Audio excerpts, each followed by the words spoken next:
In this episode, we're going to treat privacy problems the same way mature engineering teams treat reliability problems, as bugs that can be found, reproduced, and fixed before users are harmed. A privacy bug is any behavior in a system that causes personal data to be collected, used, shared, exposed, retained, or inferred in a way that violates the intended design, the user's expectations, or the organization's stated rules. Some privacy bugs look like classic security issues, like exposing data through an open endpoint, but many look like quiet product defects, like logging too much detail, sending data to the wrong partner, or ignoring a user's opt-out. The challenge is that privacy bugs often hide in the cracks between teams, such as the boundary between a user interface and an analytics pipeline, or between a product feature and a third-party component. Finding them early matters because once a feature ships, data begins to flow, and reversing that flow can be difficult or impossible. The goal of this episode is to help you understand what privacy bugs look like, why they happen, and how to build development habits that catch them before release. Before we continue, a quick note. This audio course is a companion to our course companion books. The first book is about the exam and provides detailed information on how to pass it best. The second book is a Kindle-only ebook that contains 1,000 flashcards that can be used on your mobile device or Kindle. Check them both out at Cyber.Author.me in the Bare Metal Study Guide series. A strong first step is to build a shared mental model that privacy bugs are not only about dramatic leaks, but also about broken promises and unintended capabilities. If a product says it does not collect precise location, but a mobile component sends precise coordinates in telemetry, that is a privacy bug even if no one outside the company sees it. If a user turns off targeted advertising, but the system continues to send detailed events to advertising partners, that is a privacy bug even if the ads themselves change. If a deletion request removes records from a primary database but leaves copies in analytics warehouses indefinitely, that is a privacy bug because the lifecycle promise is broken. Privacy engineering treats these as defects because they are mismatches between intent and behavior, and mismatches can be detected by examining real data flows. The mindset shift for beginners is important. You cannot find privacy bugs only by reading policies or reviewing interface text. You find them by testing what the system actually does under realistic conditions, because privacy is ultimately a property of behavior. Privacy bugs tend to cluster into a few recognizable families, and knowing those families makes discovery more systematic. One family is overcollection, where the system gathers more data than necessary or more data than described, such as capturing full input fields, recording contact lists, or storing overly precise timestamps.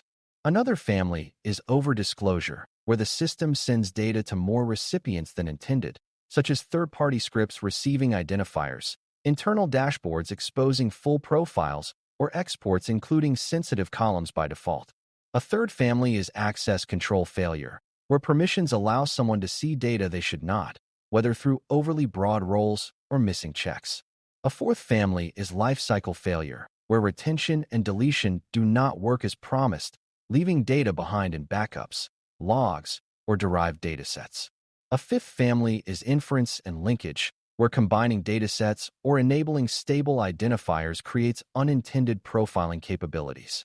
When you classify privacy bugs this way, you can design tests that target each family rather than waiting for surprises. A key reason privacy bugs are missed is that privacy is often treated as a review step, not as an engineering requirement with observable acceptance criteria. In reliability engineering, teams define what success looks like, such as response time thresholds or error rates, and they test against those criteria.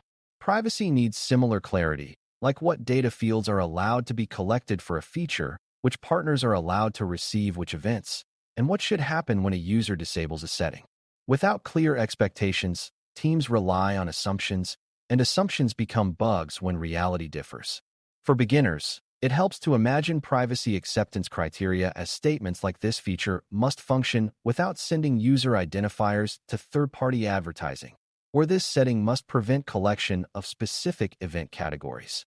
The more concrete the criteria, the easier it is to test.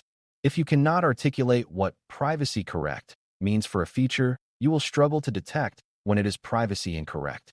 Testing privacy bugs starts with data flow mapping, because you need to know what to look for and where. Data flow mapping is the practice of identifying what data is generated, where it travels, where it is stored, and who can access it. Even a simple feature can generate multiple flows. User input flows into a database, events flow into analytics, logs flow into observability tools, and metrics flow into dashboards. Third-party components can create additional flows that are easy to overlook. Mapping is not about creating perfect diagrams. It is about building a mental checklist of pathways to inspect. When you have the pathways, you can test them by performing actions in the product and observing whether data appears in places it should not. Privacy engineering treats these observations as evidence, not as opinions, because evidence is what makes a fix defensible. If you can show that a field is leaving the boundary, you can prioritize and correct it before release. A practical approach to finding privacy bugs is to test from the user's perspective and then follow the data. You simulate common user actions like signing up, searching, messaging, purchasing, changing settings, and deleting an account. After each action, you check what data was collected and where it went, with a special focus on unintended recipients like third-party endpoints and broad internal logs. Many privacy bugs are triggered by edge cases, such as error conditions, retries, and fallback flows that developers add under pressure. For example, a crash report might include a snapshot of user input, or an error log might dump a full request body. These are not malicious decisions. They are debugging shortcuts that become permanent if not caught. Testing should therefore include failure scenarios like invalid input, timeouts, and partial outages, because systems behave differently under stress and privacy bugs often emerge in those moments. A privacy-aware team tests calm paths and stressed paths because real users experience both. Privacy bugs are also common in configuration and deployment, not only in code, because permissions and integrations often change at release time. A storage bucket might be accidentally exposed, a logging level might be set too high, or a third-party tracking component might be enabled by default in production even though it was disabled in development. The privacy impact can be immediate and large because configuration changes affect many users at once. Finding these issues before release requires treating configuration as part of the product and testing it in an environment that resembles production. It also requires checking that the production environment does not have hidden data flows that developers never see locally, such as automatic telemetry or additional monitoring agents. Beginners should understand that privacy is not only about what the application code does, but also about what the ecosystem around it does. If the surrounding environment collects and shares data, the product can fail privacy even if the core code is careful. Third-party components are a frequent source of privacy bugs because they can collect data in ways that are hard to see and easy to underestimate. A script or software development kit, SDK, may transmit identifiers, device information, or event details to its own servers, and it may add new behavior through updates. Privacy bugs here often take the form of unintended data sharing, such as a page URL containing sensitive terms being sent as a referrer, or a user identifier being attached to analytics events that a third party receives. Finding these bugs requires examining what data is sent outward during realistic use and verifying it matches what you intended. It also requires confirming that user choices like opting out actually stop third-party calls, not merely change internal flags. A common failure is implementing opt-out only in the interface while leaving data flows active in the background. Testing must therefore include toggling privacy settings and confirming the underlying network behavior changes. Another rich source of privacy bugs is identity and linkage, because stable identifiers make it easy to connect events and build profiles.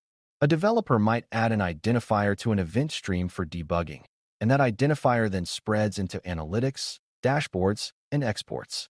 Even if the identifier is not a name, it can enable long-term tracking, which can violate the system's intended privacy posture. A privacy bug can therefore be the accidental introduction of a new join key that enables cross-context linking. Finding this type of bug requires inspecting event schemas and dataset joins to see whether new identifiers appear and how they are used downstream.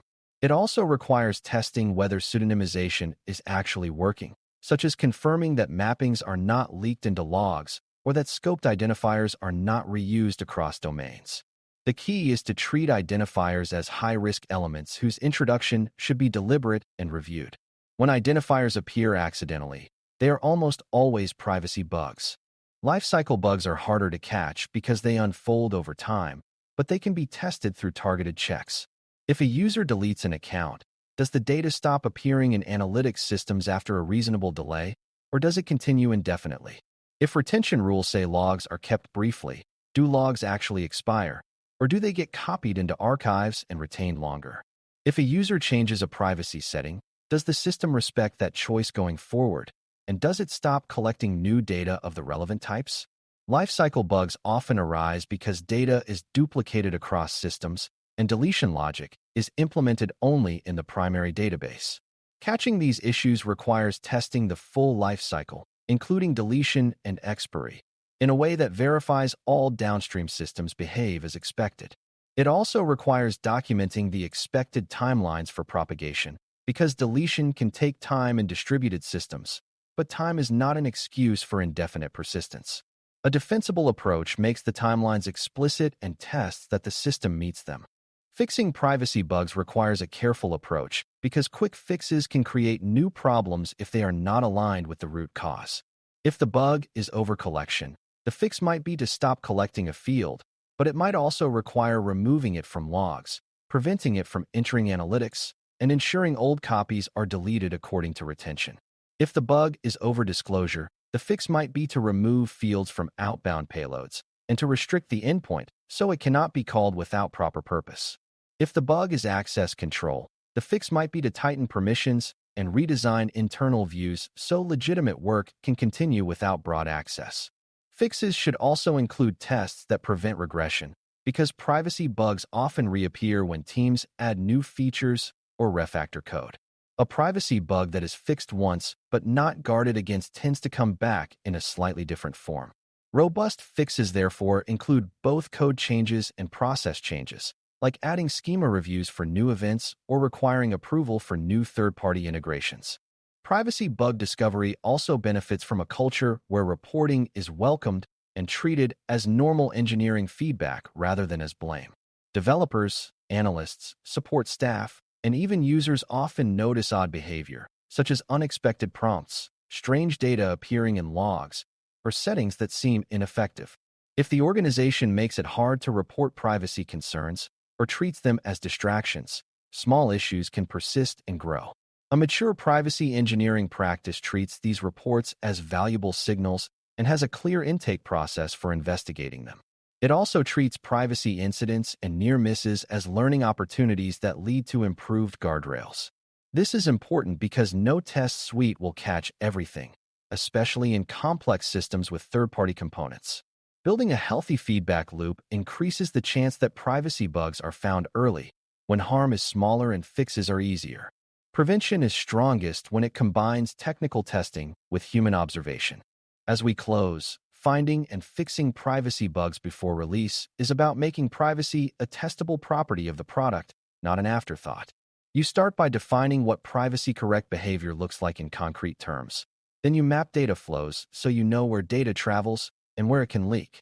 You test not only normal user paths, but also error and fallback paths, because stress is where hidden collection and logging often appear. You treat configuration and deployment as privacy surfaces, and you inspect third-party components because they can create invisible sharing. You watch identifiers closely because they enable linkage and profiling, and you test lifecycle promises like deletion and retention across all systems, not just the primary database. When a bug is found, you fix the root cause, add guardrails against regression, and treat the lesson as a durable improvement rather than a one-time patch. Privacy engineering becomes real when it looks like engineering: evidence, tests, fixes, and continuous discipline that protects people before harm reaches them. Thanks for listening. For more audio courses, daily newsletters, and more, please visit BareMetalCyber.com.